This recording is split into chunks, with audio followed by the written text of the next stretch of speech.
wanted to say hello to any person who is joining us on the radio. I don't know if you guys know or not, but our sermons now are on the radio every Sunday at 12:30. So if you are tuning in right now, we want to say welcome and hope that you hear from the Word of God this morning. And if you don't have a church home, we'd love for you to come check us out. All right, so we are in the book of Esther. So if you remember, that's been a couple weeks. So I will refresh our memory just a little bit this morning. The book of Esther is a very interesting book in a couple ways. First off, it doesn't mention the name God at all. God's name is never mentioned in the book of Esther. Never mentions prayer, although they pretty much, I know that they prayed at some point. We're going to get to that here in a little bit today. But they never mention, pray, anything like that. And also what's very interesting about the book of Esther is this is written when Israel is in exile. They had been exiled to Babylon. If you remember, God was like, hey, you don't shapen up, you don't start following my commands, I'm going to send another nation in, you're going to be exiled out of Jerusalem, out of the Holy Land because of your disobedience, and that happens.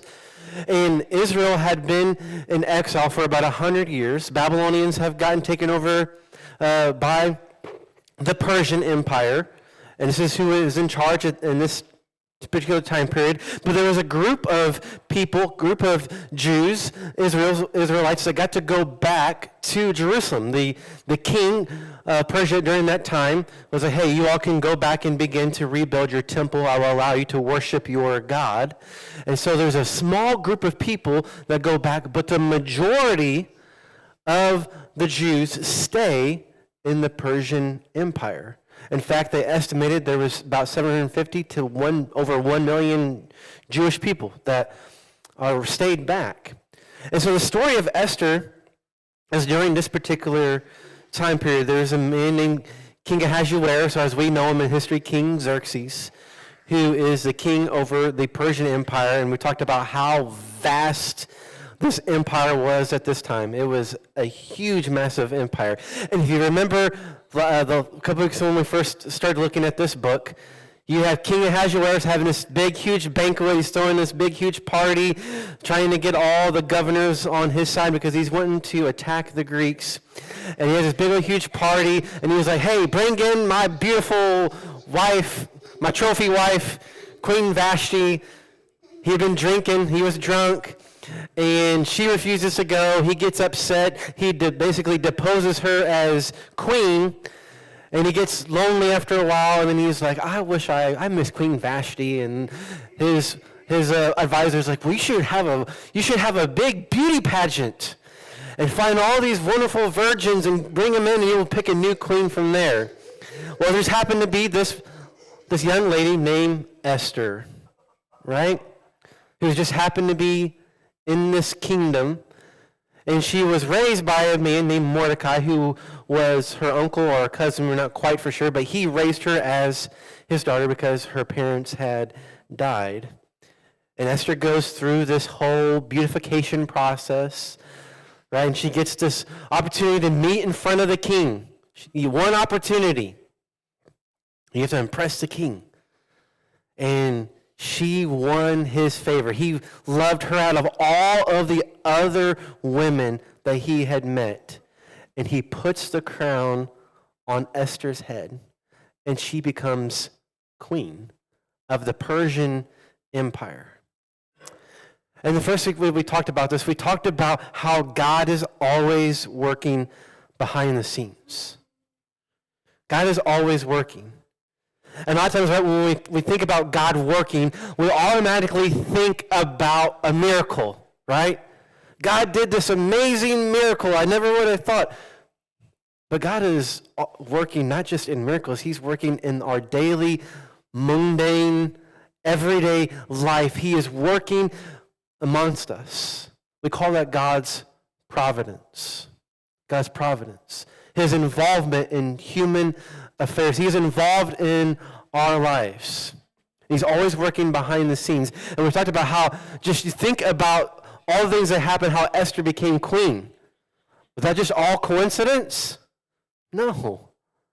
Here's this Jewish girl in this kingdom of 40 million people somehow gets picked to become the queen of the biggest empire in the known world that time. And then she places her Mordecai, her uncle or cousin, whoever it was, Mordecai, she places him in a position of authority. He ends up overhearing about a plot to kill the king, and he tells Queen Esther tells the king, and the plot is thwarted, and the king is saved. Which gets us now to Esther chapter 3. Esther chapter 3 and chapter 4 is what we're going to be looking at this morning. So if you have your Bible open, I invite you to open up to there. And the title of this sermon today is called Positioned for a Purpose. Positioned for a Purpose. Verse 1. After these things, King Ahasuerus promoted Haman the Agagite. It's a weird name, Agagite.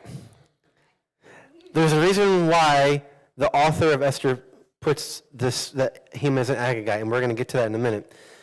He promoted Haman the Agagite, the son of Hammedatha, I definitely mispronounced that, and advanced him and set his throne above all the officials who were with him.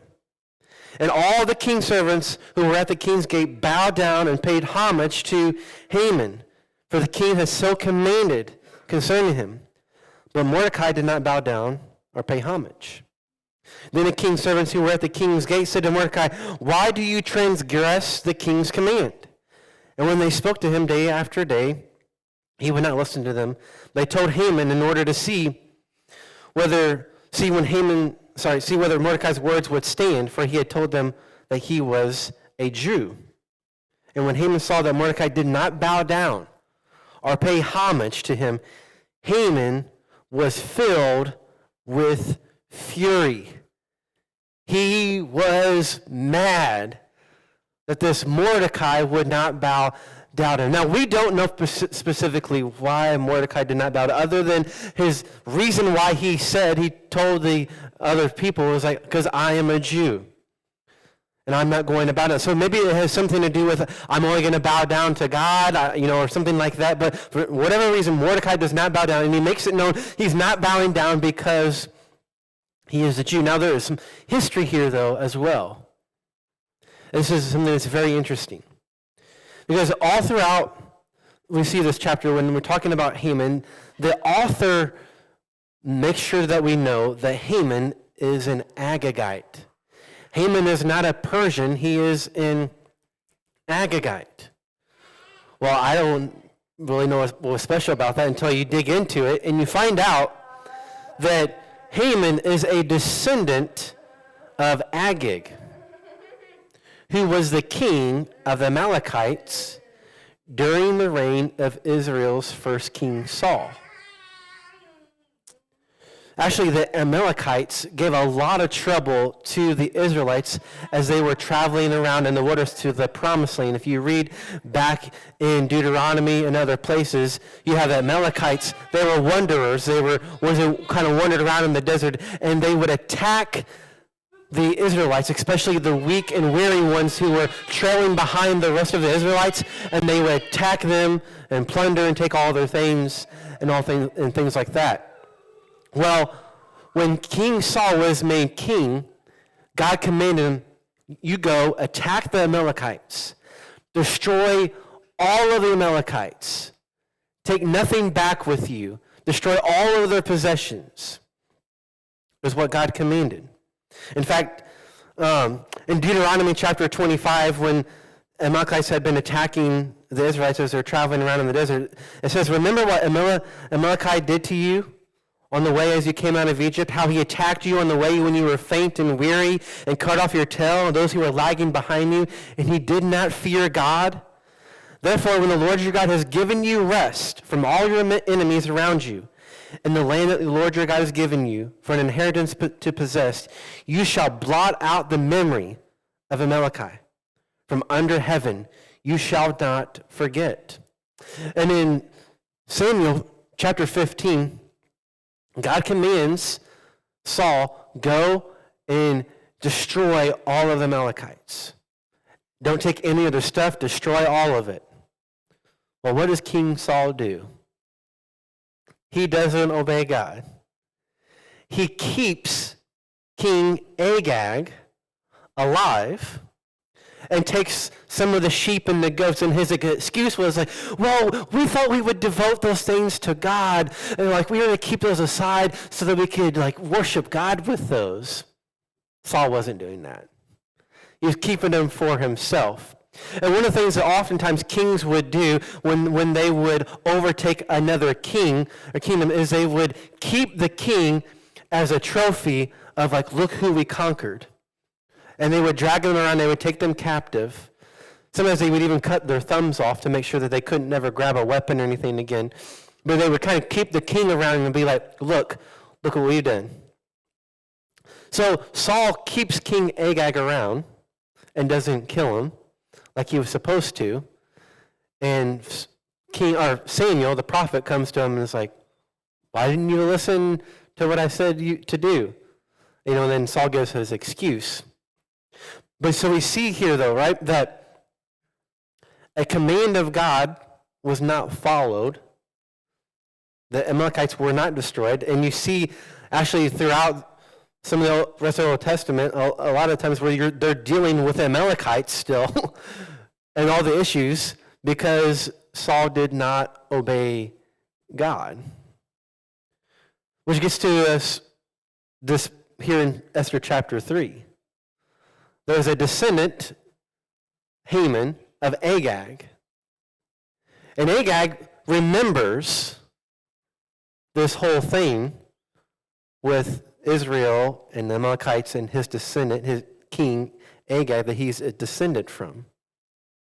And how Israel destroyed almost everything, the Amalekites, but didn't destroy everything. But he remembers that, at least he's told about it. And so he has a hatred for the Jewish people. All because a command wasn't followed that God had gave. Now you can see, though, that even in the midst of when we don't obey God like we're supposed to, God is still able to work and act even then. But we have another thing going on here, though, in Esther chapter 3. Haman is the villain in the story, but there is another villain that is working behind the scenes. Anybody want to take a guess of who that is? Satan.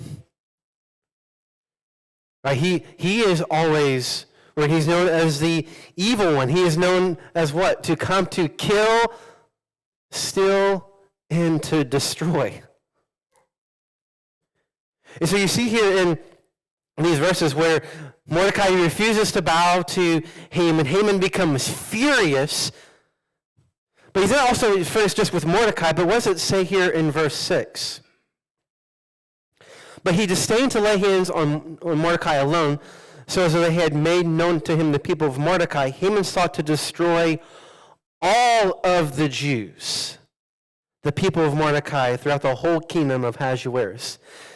Within his anger here, his hatred because of years way ago, because of what had happened amongst the Israelites and Amalekites, Haman is exposed here that he's not just hates Mordecai, he hates all the Jews, and his plan is to want to destroy all of God's people. And the reason why we can see Satan working here is because Satan knows the promise that God had made to Abraham in Genesis chapter 12. What was the promise that God made to Abraham?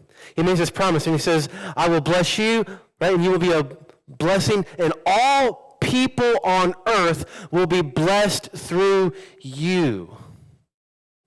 That through the nation of Israel, all people on earth are going to be blessed. How's that going to come to fruition? Well, we know, right? Because we're on the other end of all the blessing.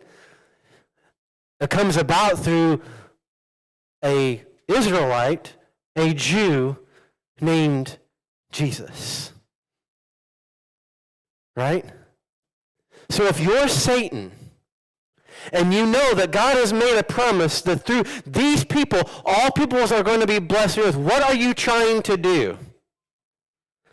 You are trying to destroy the Israelites, right? You're trying to stop the plans of God and his promises from happening. So you're going to be working and figuring out ways how you can do that. And how does Satan use Haman to be able to try to destroy the Israelites in this situation? Haman's anger, his hatred towards the Israelites. Satan is always working behind the scenes, just as God is always working behind the scenes. And there's verses that talk about how Satan often uses us as human beings for his purpose. He can't make us do certain things, but he can use our fallenness and our brokenness to try to thwart the plans of God. James 3:14, it says this, "But if you harbor bitter envy and selfish ambition in your hearts, do not boast about it or deny the truth. Such wisdom," in quotations here, "does not come from heaven, but is earthly, unspiritual, and" what? "Demonic. For you have envy and selfish ambition, there you find disorder and every evil practice." In 2 Timothy, Paul talks about how people are taken captive to do Satan's will.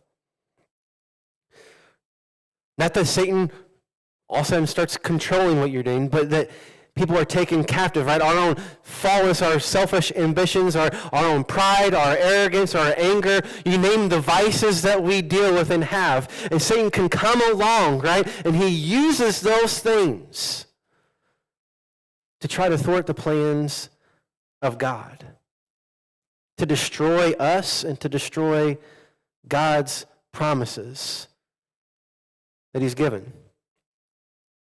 So Haman here seeks to destroy God's people to keep this promise from happening. Verse 7.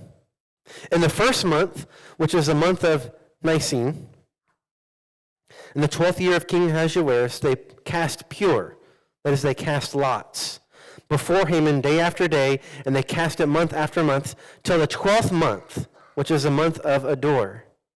All right, so they cast lots. This is a common ancient practice they did to try to make decisions about things. And so Haman's like, I'm going to cast lots to find the right perfect day and the perfect month for when I want to have all the Jewish people destroyed.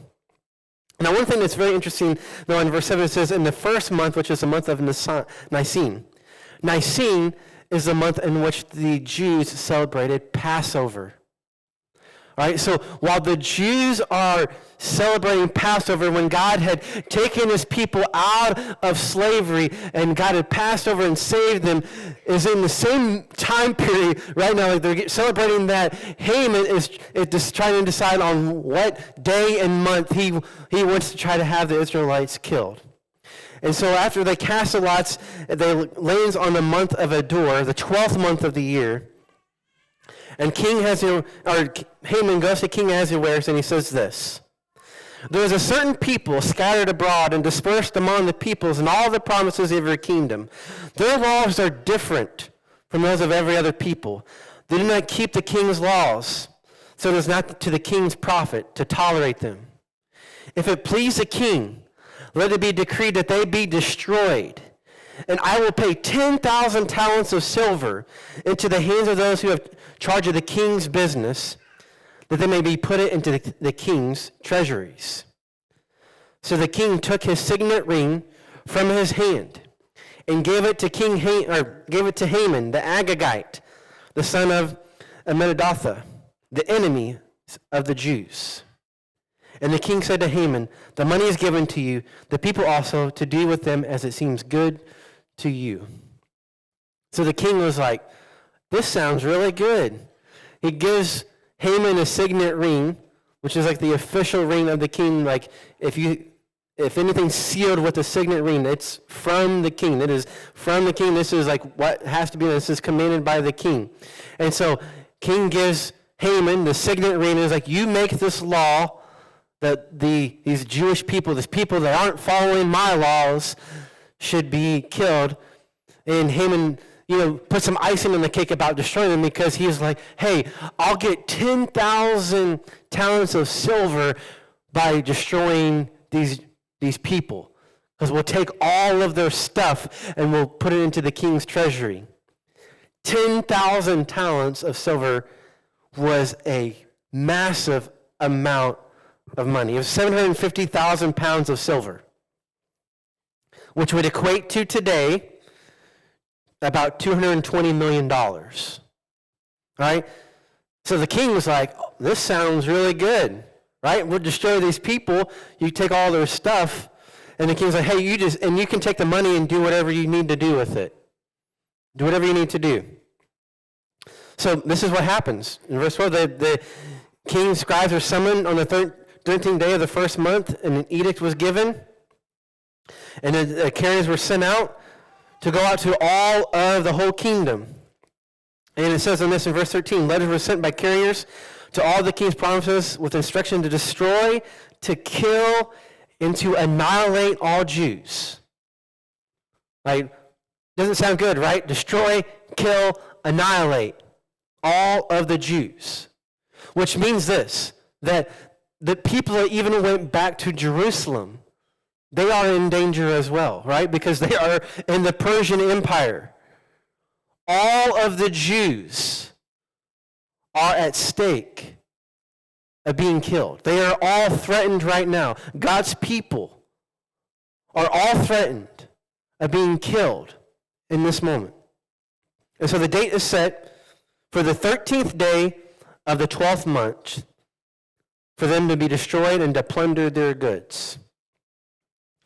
A copy of the document was to be issued as a decree in every province by proclamation to all the peoples to be ready for that day. And so it's sent out. It takes a while to go out through the whole kingdom, as you imagine this huge, vast empire, and you only have horses. So carriers are sent out to notify everyone in the kingdom about this. It says, verse 15, the carriers went out hurriedly by order of the king, and the decree was issued in Susa the sentinel. And the king and Haman sat down to drink.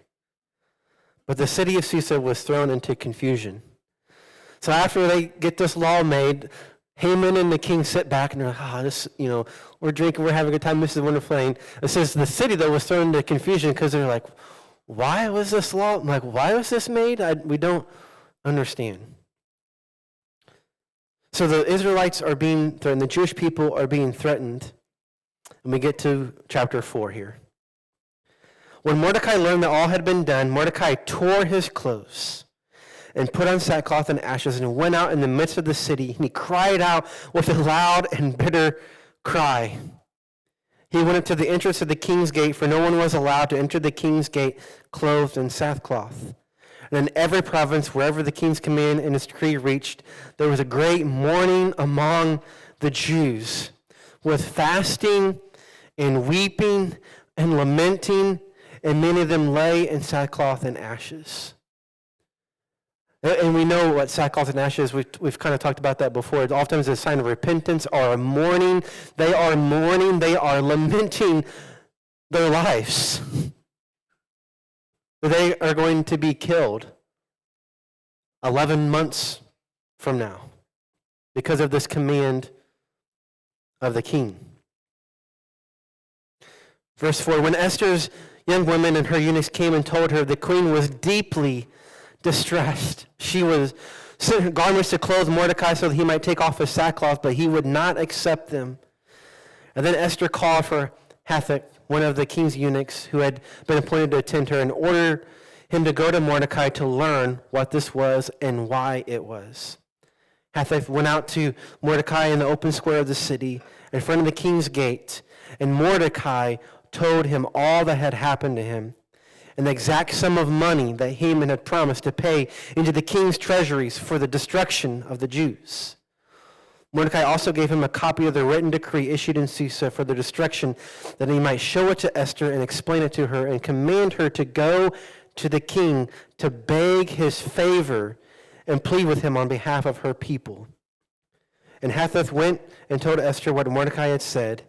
And then Esther spoke to Hathach and commanded him to go to Mordecai and say, all the king's servants and the people of the king's provinces know that if any man or woman goes to the king inside the inner court without being called, there is but one law, to be put to death, except the one to whom the king holds out the golden scepter so that he may live. But as for me, I have not been called to come into the king these past 30 days.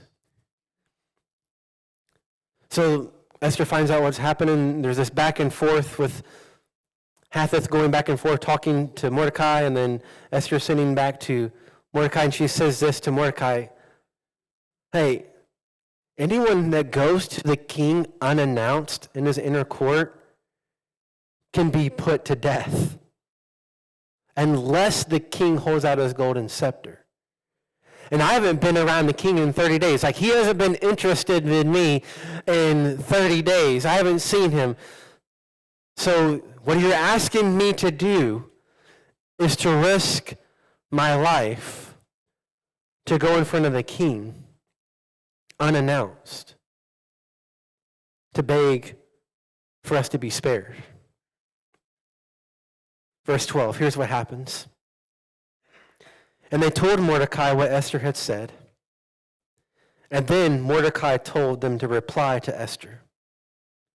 Do not think to yourself that in the king's palace you will escape any more than all the other Jews. For if you keep silent at this time, relief and deliverance will rise from the Jews from another place, but you and your father's house will perish. And here's we get to the very heart of the book of Esther.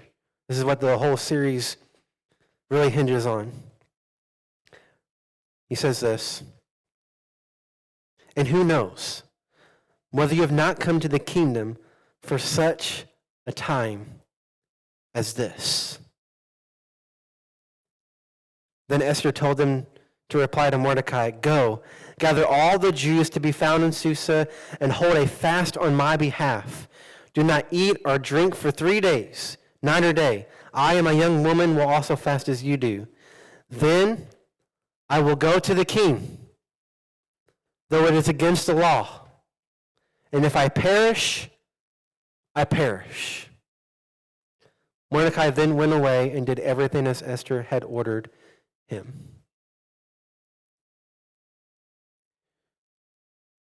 I love this phrase that Mordecai gives in verse 13.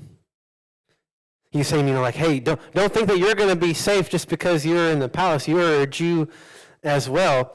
But he says this, right? For if you keep silent at this time, if you don't do anything, relief and deliverance will rise from the Jews from another place. Even though how messed up all the people are in the book of Esther, Mordecai is not like an amazing, awesome Jewish person necessarily, but he knows this. He knows the promises of God.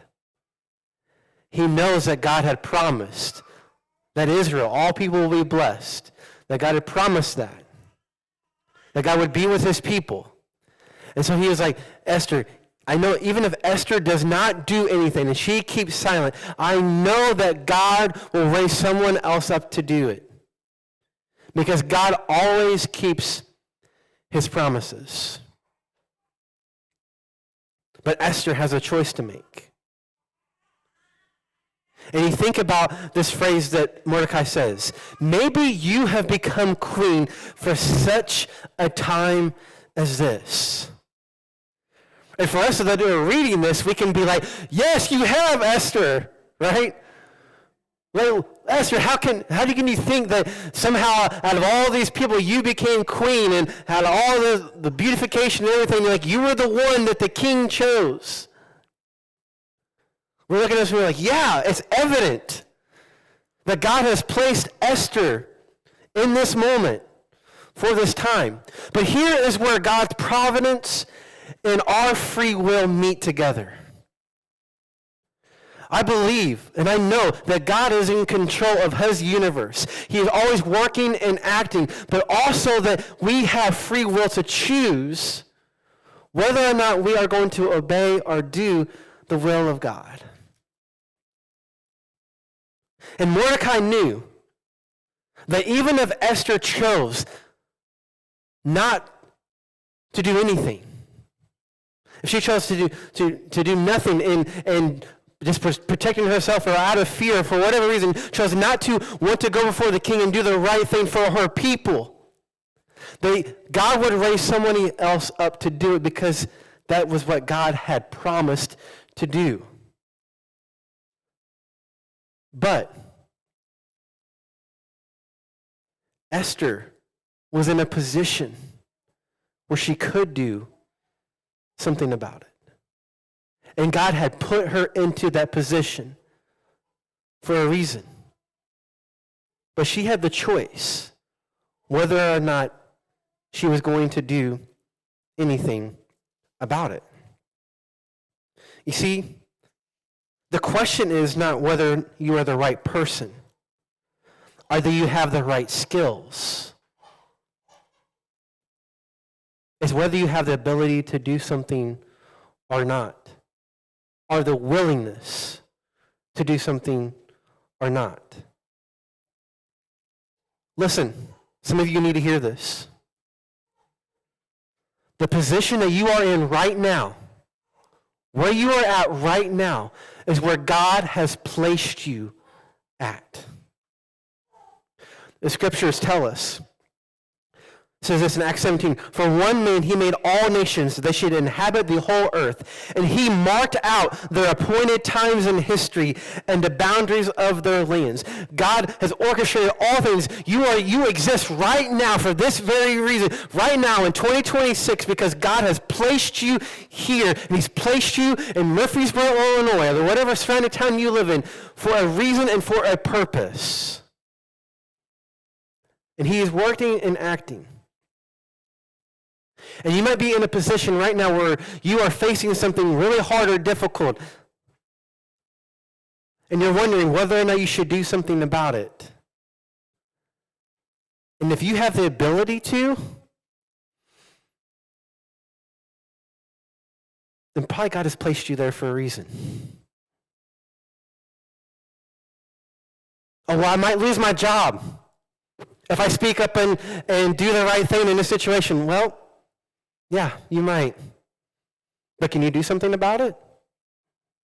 Has God placed you there to be the one to stand up and to do something? The position you are in the circumstance you find yourself in is not just coincidence. And we have the choice. The choice of whether or not we are going to do the right thing, or whether or not we might cower in the face of fear or what might happen. And you notice here what Esther does. What does she ask? She asks Mordecai and all the Jews in Susa to fast. What is fasting? It involves doing this. It involves praying. And she asked God's people in this very, very difficult decision that she had to make, where her life is at risk. Please pray for me, and I will go to the king. And if I perish, I perish. Because she knew God placed her there. And this was an opportunity for her to face the evil that her people were up against. And she was in a position that she could do something about it. We talk about us as followers of Jesus, and God placing us in all the different kinds of positions that we might be in. Scripture tells us this when it comes to doing the right thing. James 4:17. So whoever knows the right thing to do and fails to do it, for him it is sin. Romans 12:21. Do not be overcome by evil, but overcome evil with good. Right? And if we have the opportunity to be the good in overcoming the evil. Colossians 3:17. And whatever you do in word or deed, do everything in the name of the Lord Jesus, giving thanks to God the Father through him. And everything that we do it in the name of the Lord. So the position that you are in is not by accident. And God is calling you to serve him, to be obedient to him, even when it might mean a bad outcome for you. Even if it might not go well. And here's the thing. God always was going to fulfill his promises. We have the choice whether or not we get to be a part of his fulfilling his promises. Mordecai told Esther, well, you're not going to be safe yourself. And if you choose not to do this and not to go against this evil, like your family is going to suffer from it for not doing the right thing in the position that you've been placed in to do. Our choices that we make, we suffer the consequences of them oftentimes, right? But God's promises don't suffer. Right? God's promises are always fulfilled, in spite of whether or not we end up being faithful to him or not. But when we choose to not be faithful to him, we suffer the consequences for that. But God still is able to fulfill his promises. But the choice is ours. God has led you to this moment. Are you going to be faithful to him where you are at and be the best you can to serve Jesus and do what is right? Are you going to cower out of fear, out of what the unexpected might be? Let's look to Esther today. He says, if I perish, I perish. God has placed you where you're at for a reason.